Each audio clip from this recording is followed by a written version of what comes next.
Audio Jungle. నమస్కారం మిత్రులారా, మీరు చూస్తున్నారు ఈరోజు తాజా తెలుగు న్యూస్.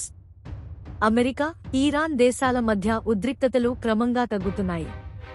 ఇరు దేశాలు శాంతి చర్చలకు సిద్ధంగా ఉన్నట్లు అధికారికంగా వెల్లడించాయి. ఈ పరిణామం ప్రపంచవ్యాప్తంగా ఆసక్తిని రేకెత్తిస్తోంది. తెలంగాణలో మున్సిపల్ ఎన్నికలకు సంబంధించిన ప్రకటనల విషయంలో ముందస్తు అనుమతి లేకుండా పత్రికల్లో ప్రకటనలు ఇస్తే కఠిన చర్యలు తీసుకుంటామని అధికారులు హెచ్చరించారు. ఒకే ఫ్లాట్ను అనేక మందికి అమ్మి సుమారు 500 కోట్ల రూపాయలు మోసం చేసిన నిందితుడిని పోలీసులు అరెస్టు చేశారు.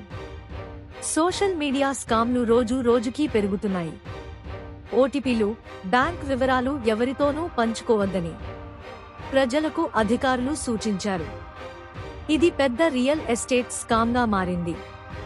మాస్ స్టార్ చిరంజీవి నటించిన మన శంకరవార ప్రసాద్ గారు చిత్రం 2026 సంక్రాంతి వారంలో టాప్ అత్యధిక తొలివారం కలెక్షన్లలో 8వ స్థానం సాధించి పెద్ద విజయాన్ని నమోదు చేసింది. ఫిబ్రవరి 28 వరకు హోండా కంపెనీ ఆటో, కార్లపై భారీ ఆఫర్లు ప్రకటించింది. వివరాల కోసం అధికారిక డీలర్లను సంప్రదించండి. నటుడు ప్రభాస్ నటిస్తున్న స్పిరిట్ సినిమా గురించి ఫ్యాన్స్ మధ్య రకరకాల రూమర్లు వైరల్ అవుతున్నాయి. అయితే ఈ రూమర్లపై ఇప్పటివరకు అధికారిక స్పష్టత రాలేదు. ప్రశాంత్ నీల్ డైరెక్షన్లో డ్రాగన్ సినిమాలో ఎన్టీఆర్ లేటెస్ట్ లుక్ బయటకు వచ్చింది. Dark, intense, super stylish. నెటిజన్లు ఇది కిల్లర్ లుక్ అంటూ కామెంట్స్ పేలుస్తున్నారు. ఇది కేజీఎఫ్ స్టైల్ మాస్ ఆ?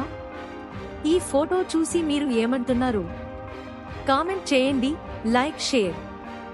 రోజూ ఇలాంటి సినిమా అప్డేట్స్ కోసం సబ్స్క్రైబ్ అవ్వండి.